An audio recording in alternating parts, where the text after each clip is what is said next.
12 ward తరఫున నిలబడుతున్నా. ఏదైనా సమస్యలు ఉన్నా కూడా నేను చూసుకుంటా. గెలిపించి నాకు 12 వార్డుల తరఫున అందరికీ, అక్కకు, అన్నకు, తమ్ముళ్ళకు అందరికీ, చెల్లెళ్ళకు అందరికీ గెలిపించాలని, కారు గుర్తుకు గెలిపించాలని కోరుకుంటాను. ఏ పని ఉన్నా కూడా నేను ఇప్పుడు అన్నీ నాకు తెలుసా అండి, ఇప్పుడే చెప్తా అంటే తర్వాత నేను గెలిచినాక నేను పని చేసి చూపిస్తా అందరికీ. గత 3 రోజులుగా బీరప్ప నగర్ 12వ వార్డులో విస్తృతంగా ప్రచారం చేయడం జరుగుతుంది. బీఆర్ఎస్ పార్టీ తరఫున పద్మ గారికి టికెట్ ఇవ్వడం జరిగింది.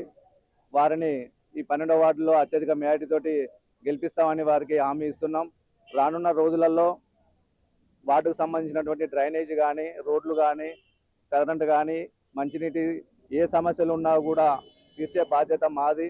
ఖచ్చితంగా మేము నెరవేర్చామని హామీ ఇస్తున్నాం. గతంలో కూడా మాజీ మంత్రివర్యులు దయాకర్ రావు గారు చేసినటువంటి అభివృద్ధి ఉంది. గత 2 సంవత్సరాలుగా మనం ఎమ్మెల్యే గారు ఎలాంటి అభివృద్ధి కూడా ఒక కట్టెడి మట్టి కూడా పోయలేదు మా వార్డులో. ఇప్పటికీ అనేకమైనటువంటి సమస్యలు ఉన్నాయి. రోడ్లు కనీసం ఫార్మేషన్ రోడ్లు కూడా లేని పరిస్థితులలో ఉంది. డ్రైనేజ్ వ్యవస్థ అయితే అస్తవ్యస్తంగా ఉన్నది.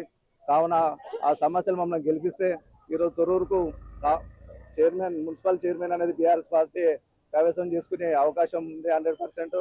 కావున మా తరఫున మేము హామీ ఇస్తున్నాం. రానున్న 2 సంవత్సరాల తర్వాత మళ్ళీ బీఆర్ఎస్ పార్టీ అధికారంలోకి వస్తుంది. వచ్చిన తర్వాత ఖచ్చితంగా మేము మీకు ఇచ్చినటువంటి ఏ హామీ అయినా కూడా మేము నెరవేరుస్తాం. కాంగ్రెస్ పార్టీ గతంలో అన్ని దొంగ హామీలు ఇచ్చి మహిళలకు 2500 ఇస్తామన్నారు, తులం బంగారం ఇస్తామన్నారు, నిరుద్యోగులకు నిరుద్యోగ భృతి ఇస్తామన్నారు. ఏది ఇవ్వకుండా మహిళలను ఆశ పెట్టి ఓట్లు సంపాదించి ఈరోజు అధికారంలోకి రావడం జరిగింది వాళ్ళు.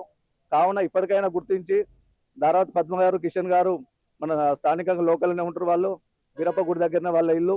ఏ సమస్య ఉన్నా కూడా మీరు వచ్చి వారికి అడగొచ్చు. కావున లోకల్లో ఉండే అభ్యర్థిని గెలిపించాలని కోరుకుంటున్నాను.